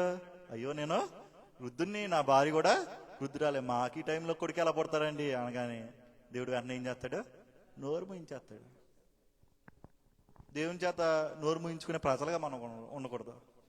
ఏదైనా సరే, ఎలాంటి వాగ్దానం సరే, అయ్యి బాబు ఇంత పెద్ద వాగ్దానం వచ్చేసిందేంటి కొత్త సంవత్సరంలోని, ఇది నిజమే నెరవేరిపోతుందా అని అనుకోబాకండి. విశ్వాసంతో ఎదురు చూడండి. దేని మహింకల్ని ఆక హల్లెలూయా. కొడుకు పుట్టేంత వరకు ఆయనకి మాట రాలేదు మళ్ళా. కాబట్టి దేవుని శక్తిని మనం నమ్మాలి. దేని మహింకల్ని ఆక హల్లెలూయా. తండ్రి అయిన యెహోవా వైపు, అంటే ఆకాశం వైపు యేసుక్రీస్తు ప్రభువు వారి చేతులెత్తి 5 రొట్టెల్ని 2 చేపల్ని 5,000 మందికి పంచిపెట్టడం మనం చూస్తాం. ఎప్పుడనంటే పరలోకం వైపు, ఆకాశం మీద ఆయన చేతులెత్తి చూశాడు. అలా మనం ఆయన వైపు చేతులెత్తి ప్రార్థించే క్రైస్తులుగా ఉండాలి. నీ కష్టం వచ్చినప్పుడు, నష్టం వచ్చినప్పుడు ఆయన వైపు చేతులెత్తి ప్రార్థించు. పరలోకమందున్న తండ్రి ఆ క్రీస్తు నీ కొరకు సమాధానం ఇస్తాడు. 5 రొట్టెలు 2 చేపలు 5,000 మందికి పంచిపెట్టడం కాదు, 5 కోట్ల మందికి పంచిపెట్టే అద్భుతం కూడా నీ జీవితంలో చేయగలుగుతాడు. మనలో ఏముండాలండి? విశ్వాసం ఉండాలి, నీతి ఉండాలి, యథార్థత ఉండాలి. ప్రియులారా మర్చిపోకండి, రక్షణ భాగ్యం దొరుకుతుంది, సజీవమైన సాక్ష్యం దొరుకుతుంది, నిత్య జీవితం కూడా దొరుకుతుంది. ఇవన్నీ దొరకాలంటే మొదటిగా మన పరిశుద్ధతను మనం కాపాడుకోవాలి. అప్పుడే దేవుని స్వరాన్ని వినగలిగాం. ఆయన స్వరం వినబడడం మొదలుపెట్టిందా, ఆయన రహస్యాల్ని నీ కూడా పరుస్తాడు. పరలోకపు నిధిని మన కొరకు విప్పుతాడంతే. ఇప్పుడు ఈ పరలోకపు ద్వారము మన జీవితంలో తెరవబడాలంటే ఏం చేయాలని అంటే 3 విషయాలు త్వరగా చెప్తాను. ఎన్ని విషయాలండి? 3 విషయాలు. ఒకసారి మీకా గ్రంథం 3వ అధ్యాయం 10వ వచనాన్ని చదువుకుందాం. క్షమించాలి, మలాకి 3వ అధ్యాయం 10వ వచనం. మలాకి 3:10. నా మందిరములో ఆహారముండునట్లు 10వ భాగం అంతయు మీరు నా మందిరపు నిధిలోనికి తీసుకుని రండి. దీన్ని చేసి మీరు నన్ను శోధించిన ఎడల నేను ఆకాశము వాకిండ్లను విప్పి పట్టజాలనంత విస్తారముగా దీవెనలు కొమ్మరించేదనని సైన్యులకు అధిపతి యెహోవా సెలవిచ్చుచున్నాడు. దీన్ని బట్టి మనకి ఏమర్థం అవ్వాలి? ఆకాశపు నిధి మన జీవితం పట్ల విప్పబడాలంటే ముందు మనం విప్పాలి. ముందు మనం కానుకలు అర్పించే క్రైస్తులుగా జీవించాలి. సాధారణంగా కానుకల గురించి ఎక్కువ ప్రస్తావించం, కానీ ప్రస్తావించకపోతే ఎలా తెలుస్తుంది? దాని విషయం గురించి వాక్యం చెప్పకపోతే మీకు ఎలా అర్థమవుతుంది? ఇక్కడ పరలోకపు గుప్త నిధి మన కొరకు తెరవబడాలంటే ముందు మన నిధిని ఎవరికి అందించాలి? దేవునికి అందించాలి. దేవుని మహింకల్ని ఆక హల్లెలూయా, హల్లెలూయా. అలాగని చెప్పి కానుకలు అర్పించేస్తే మన పాపం కొట్టివేయబడుతుందని, మన పాపం క్షమించబడుతుందని అనుకోవాకండి. అలా మీరు కానుకలు ఇవ్వడం బట్టి మీ ఆర్థిక పరిస్థితి మెరుగుపడుతుందేమో, కానీ పాపం అయితే కొట్టివేయబడదు. పాపము కొట్టివేయబడదు. ఆ పాపం కొట్టివేయబడాలంటే మనం దేవుని ముందే క్షమాపణనే కోరాలి. చాలా మంది కానుకలు ఇచ్చేసి నేను చేసిన పాపం దులిపేసుకున్నానండి అనుకుంటారు. కాదు. నేను మహింకల్ని ఆక హల్లెలూయా. ఏదైనప్పటికీ పరలోకపు నిధి తెరవబడాలంటే ముందు మన నిధిని దేవునికి అర్పించే మనసు మనకు ఉండాలి. ఆయనకి ఇచ్చేంత వరకు పరలోకపు నిధి నీ కొరకు తెరవబడదు. ఉన్న దాంట్లోనే దేవుని ప్రేమించి, సంఘాన్ని ప్రేమించి ఇస్తే నీకే ఆశీర్వాదం, నీకే ఘనత, నీకే యోగ్యత. రెండవదిగా ఏకీభవించాలి. పరలోకపు నిధి మన కొరకు తెరవబడాలంటే ఏకీభవించాలి. ఇందులో ఏకీభవించాలండి. అలా షికారుకి వెళ్తామంటే దాంట్లోనా, సినిమాకి వెళ్దాం పదరా అంటే దాంట్లోనా, అందులో కాదు. సంఘ ప్రార్థనలో, సంఘ కూడికల్లో, వీటన్నిటిలో కూడా మీరు ఏం చేయాలి? ఏకీభవించాలి. చూడండి మత్తయి సువార్త 18:20, మత్తయి సువార్త 18:20 ఎలాగూ 2-3 నా నామమున ఎక్కడ కూడి ఎందురో అక్కడ నేను వారి మధ్యను ఉందునని చెప్పును. మరలా అదే మత్తయి సువార్త 18:19 చూడండి, పైన వాక్యం. మరియు మీలో 2 తాము వేడుకొని దేవుని గూర్చి ఆయనను భూమి మీద ఏకీభవించిన ఎడల అది పరలోకమందున్న నా తండ్రి వలన వారికి దొరికినని మీతో చెప్పుచున్నాను. భూమి మీద ఏకీభవించిన వల్ల పరలోకమందున్న తండ్రి మీ కొరకు సమృద్ధిగా అన్ని దయచేస్తాడంట. దేని మహింకల్నాక హల్లెలూయా. కాబట్టి పరలోకపు నిధి మన కొరకు తెరవబడాలంటే ఏకీభవించాలి. ప్రార్థనలో ఏకీభవించాలి, సంఘ కూడుకుల్లో ఏకీభవించాలి, సంఘ కార్యక్రమాల్లో ఏకీభవించాలి. ఇలా ఏకీభవిస్తున్న నీకు నీ అవసరతలను తీర్చగల దేవుడు తోడుగా ఉంటాడు. నీకు ఇంకెందుకు అవసరాలు తీరట్లేదు, ఇంకెందుకు అప్పులు పోవట్లేదు అంటే నువ్వు ఇంకా సరిగ్గా ఏకీభవించట్లేదు. సంఘ ప్రార్థనలో ఏకీభవించట్లేదు, సహవాస కూడుకుల్లో ఏకీభవించట్లేదు, ఆరాధనలో ఏకీభవించట్లేదు. నువ్వు ఏకీభవించడం మొదలు పెట్టావా, ఇదిగో నీ అవసరతలని ఎవరు చూసుకుంటారో? దేవుడు చూసుకుంటాడు. అవన్నీ పక్కన పెట్టేసి దేవుని సన్నిధిలో వచ్చి సమయాన్ని గడుపు. నీ భుజాల మీద ఉన్న భారాన్ని ఆయన మోసే ప్రయత్నం చేస్తాడు. దేని మహింకల్ని ఆక హల్లెలూయా. కాబట్టి ఏం చేయాలంటే అండి, వ్యక్తిగతంగా కూడా ప్రార్థన చేయాలి. ఏకీభించి ప్రార్థన చేస్తే సరిపోదు, నువ్వు వ్యక్తిగత ప్రార్థన జీవితాన్ని కూడా మెరుగుపరుచుకోవాలి. దేని మహింకల్ని ఆక హల్లెలూయా. చూడండి లోకస్వార్త 3:21, లోకస్వార్త 3:21. ప్రజలందరూ బాప్తీసం పొందినప్పుడు అక్కడ ఒకసారి ఆయన ఒక చిన్న ప్రశ్న. వ్యక్తిగత ప్రార్థన మనకు ఉండాలి. యేసుక్రీస్తు ప్రభువారు బాప్తీసం ఇచ్చి యోహాను ద్వారా బాప్తీసం పొందుకోకముందు, ఆ స్వరం వినబడక ముందు, పరలోకం తెరవబడక ముందు, ఆయన ఆత్మ దిగి రాకముందు ఒక చిన్న కార్యము జరిగింది. మత్తయి సువార్తలు అది కనిపించదు, మార్కు సువార్తలు కనిపిస్తుంది. ఏంటి ఆ కార్యము అంటే యేసుక్రీస్తు ప్రభువారు ప్రార్థన చేసుకుని సిద్ధపడతారు. బాప్తీసం నిమిత్తం ఏం చేసుకుని సిద్ధపడతారు? ప్రార్థన చేసుకుని సిద్ధపడతారు. చూడండి ఇప్పుడు ఆ వాక్యం చదవండి. ప్రజలందరూ బాప్తీసం పొందినప్పుడు యేసు కూడా బాప్తీసం పొంది ప్రార్థన చేయుచుండగా ఆకాశము తెరవబడింది. బాప్తీసం పొందుకున్న తర్వాత ఆకాశము తెరవబడక ముందు ఆ చిన్న గ్యాప్ లో యేసుక్రీస్తు ప్రభువారు ఏం చేసుకున్నారు? ప్రార్థన చేసుకున్నాడు. దేని మహింకల్ని కాక అంత పరిశుద్ధుడు, పవిత్రుడు, గనుడే ప్రార్థన చేస్తున్నప్పుడు మనం ప్రార్థన చేయడానికి నొప్పిండండి. ప్రార్థన కొరకు ఒక సమయాన్ని ఇవ్వడంలో ఎందుకు వెనబడిపోతున్నామండి? ఖచ్చితంగా మనం ప్రార్థన యందు సమయాన్ని గడిపి తీరాలి. ఎప్పుడైతే ఆయన ప్రార్థించాడో అప్పుడే పరలోకము తెరవబడింది. దేవుని ఆత్మ దిగి వచ్చింది. నా ప్రియకుమారుడు ఈయనందు నేను ఆనందించుతున్నాను అనే స్వరము వినబడింది. కాబట్టి ఈ దినాన ఈ సమయాన్ని ఇంకా రక్షణ లేని వారు ఉన్నారంటే వారందరూ కూడా రక్షణ సాధించే సిద్ధపాటు కలిగి ఉండండి. మీరు రక్షణ పొందుకున్నారా? ఇదిగో మీ కొరకు పరలోకము తెరవబడుతుంది. దేవుని ఆత్మ మీలోనికి దిగి వస్తుంది. మీ స్వరం కాదు, దేవుని స్వరం మీకు వినిపిస్తుంది. ఇప్పుడు ఏం చేయాలో, ఎలా చేయాలో, ఇప్పుడు ఏ రకంగా స్పందించాలో ఇవన్నీ విషయాలు ఎవరు చెప్తారండి? దేవుని స్వరమే మనకు తోడుగా ఉండి నడిపిస్తుంది. అలానే కాదు, మన పట్ల దేవుడిచ్చే సాక్ష్యం ఏంటంటే ఈయన నా ప్రియకుమారుడు, ఈయనందు నేను ఆనందించుతున్నాను. పరలోకపు నిధిని మనం పొందుకుంటాం, రహస్యాలను మనం తెలుసుకుంటాం, దేవదూతల పరిచర్ని మనం అందుకుంటాం. ఇవన్నీ మనం జరగాలంటే ఇవన్నిటికంటే ముందు పరిశుద్ధతను కాపాడుకోవాలి. ఏం కాపాడుకోవాలండి? పరిశుద్ధతను కాపాడుకోవాలి. పరిశుద్ధతను కాపాడుకోవాలంటే ప్రార్థనలో సమయాన్ని మనం ఎక్కువగా గడపాలి. ఇటు మాటల్ని దేవుడు దీవించి ఆశ్రయించిన గాక.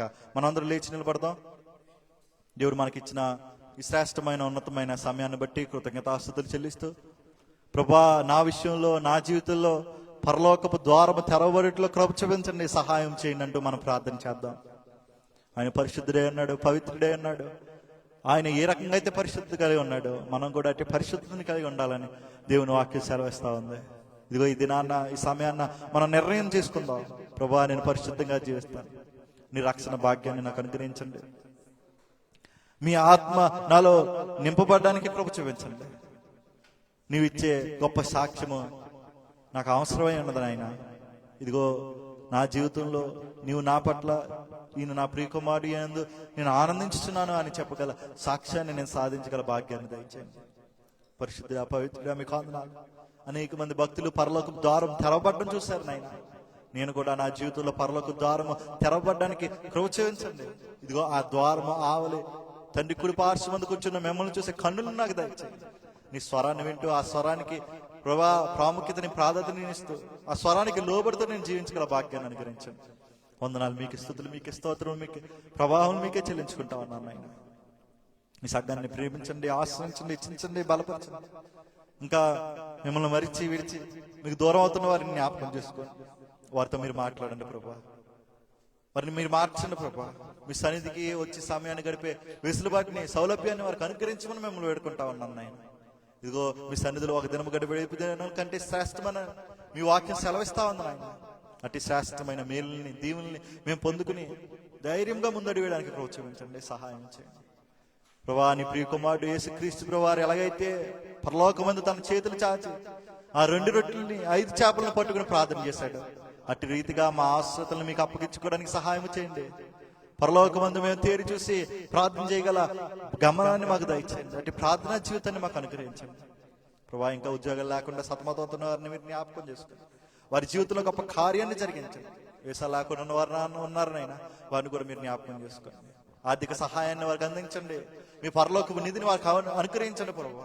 మీ కృపలో, మీ దయలో వారు వేసాలు వేసుకుని చక్కగా ఇక్కడ బ్రతకడానికి కృప చూపించుకోండి నాయన. సహాయం చేయండి ప్రభా. అనేక మంది అనారోగ్యంతో బాధపడతా ఉన్నారు నాయన, వారిని కూడా మీరు జ్ఞాపకం చేసుకోండి. మీ స్వస్థత గల హస్తాలను వారి మీద నుంచి పరిపూర్ణమైన స్వస్థత దయచేసి మళ్ళా మందిరానికి తోడుకుని రమ్మని మిమ్మల్ని వేడుకుంటా ఉన్నాను నాయన. ఇదిగో మా పనిబాట్లన్నింటినీ మీకు అప్పగించట్లో సహాయం చేయండి. మా స్వరము కాదు కానీ, మా జ్ఞానము కాదు కానీ, మా శక్తి కాదు కానీ, మీ స్వరాన్ని వింటూ అట్టి రీతిగా మా జీవితాన్ని మలుచుకునే భాగ్యాన్ని అనుగ్రహించండి ప్రభా. ఏ పరిస్థితుల్లో ఎలా స్పందించాలో, ఏ పరిస్థితుల్లో ఎలా ముందుకు కొనసాగిపోవాలో మీరే మాతో స్పష్టంగా మాట్లాడండి. ఇంకా ఆ స్వరాన్ని వినలేకపోతున్నానంటే ప్రేమతో నన్ను క్షమించండి. ప్రార్థనల సమయాన్ని గడపడానికి సహాయం చేయండి.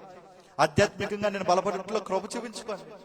ఎల్లప్పుడూ పరలోకమందే నా కన్నులు ఉండేటట్లుగా సహాయం చేయండి ప్రభా. మీ పరలోక ద్వారం తెరబడినప్పుడు మీ రహస్యాన్ని బట్టబయలు చేస్తానన్నారు నాయన. మీ కాపుదల్ని మాకు అనుగ్రహిస్తానన్నారు ప్రభా. ప్రభా మిమ్మల్ని చూసే భాగ్యము దొరుకుతుంది అన్నారు నాయన. మా ఆశలతో తీరుతాయి అన్నారు నాయన. అటు ఘనతని, యోగ్యతని, బహుమానాలని, దీవుల్ని మేమందరం పొందుకున్నట్లు ప్రోత్సహించండి, సహాయం చేయండి ప్రభా. ఇంకా ఉద్యమగా ఈ ప్రార్థన కొడుకులు జరగడానికి సహాయం చేయండి. అందరూ వచ్చి ఏకీవించి ప్రార్థించట్లో మీరు ప్రోత్సహించుకోండి నాయన. ఇదిగో ఏకీవించి ప్రార్థన చేస్తున్నప్పుడు మా అవసరాలు మీ అన్నారు నాయన. మా అవసరాలన్నీ మీకు అప్పగించుకుని మీ అందు మేము సమయాన్ని గడిపట్లో కృప చూపించండి, సహాయం చేయండి. వ్యక్తిగత ప్రార్థన జీవితంలో కూడా మేము వెనకబడిపోకుండా వ్యక్తిగత ప్రార్థన జీవితంలో మేము బలపడడానికి సహాయం చేయండి. సాతాను శక్తుల నుంచి, శరీర ఆశల నుంచి మమ్మల్ని వేరు చేయండి ప్రభు. మీ పరిశుద్ధతలో మా పరిశుద్ధతని కాపాడుకోవడమే నిజమైన పరిశుద్ధతని మేము గ్రహించి పరిశుద్ధులుగా జీవించడంలో సహాయం చేయండి ప్రభా. ఇంకా ఈ ఆరాధనకి రాలేని వారిని మీరు జ్ఞాపకం చేసుకోండి. వారి పరిస్థితులను మార్చండి, మనసుని మార్చండి ప్రభా. వారితో స్పష్టంగా మాట్లాడుకుని అనేక మంది ఈ సంఘంలో పాలుభాగస్తులే ఉండడానికి కృప చూపించుకోండి.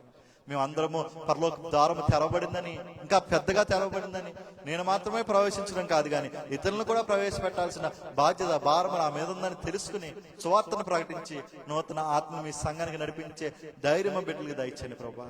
అట్టి సువార్తను ప్రకటించగల సంయోచితమైన జ్ఞానం బిడ్డలకు అనుగ్రహించమని మిమ్మల్ని వేడుకుంటా ఉన్నాను ఆయన. వందనాలు మీకే, స్తుతులు మీకే, స్తోత్రం మీకే చెల్లించుకుంటాం. మా ఆశ్రతులన్నింటినీ మీకు అప్పగించుకుంటాం. వాటిని బట్టి మేము భయపడడం, కృంగిపోవడం, కూలిపోవడం కాదు కానీ ఇదిగో మా ఆధారము, మా దొరకము, మా కొండ, కోట, శైలం మీరే అన్నారనే ఆలోచనతో, స్పృహతో, ధైర్యంతో మేము బ్రతుకులాగిన కృప చూపించి సహాయం చేయండి. మమ్మల్ని మీరు మాత్రమే హెచ్చించి, బలపరిచి, నడిపించి, పోషకుడి గుండి బ్రతికించుకోమని యేసు అతి పరిశుద్ధ నామములో వేడుకుంటున్నాం తండ్రి, ఆమేన్. యేసు రక్తమే చేయండి, ప్రవేశ రక్తమే చేయండి, ప్రవేశనామలు సంపూర్ణమైన నిజం కలిగాక, అపాధికులుగా మన నాశనం కలిగాక, ఆమేన్. మన తండ్రి అయిన దేవుని యొక్క ప్రేమ, కుమారుడైన యేసుక్రీస్తు ప్రభువారి యొక్క కృప, పరిశుద్ధాత్మ యొక్క అన్య సహవాసం ఆయన సన్నిధి సదాకాలము మనకి, మన జీవితాలకి పరిశుద్ధంగా జీవించటకు తోడై నడిపించిన గాక, ఆమేన్. అందరికీ వందనాలండి, అందరికీ వందనాలు.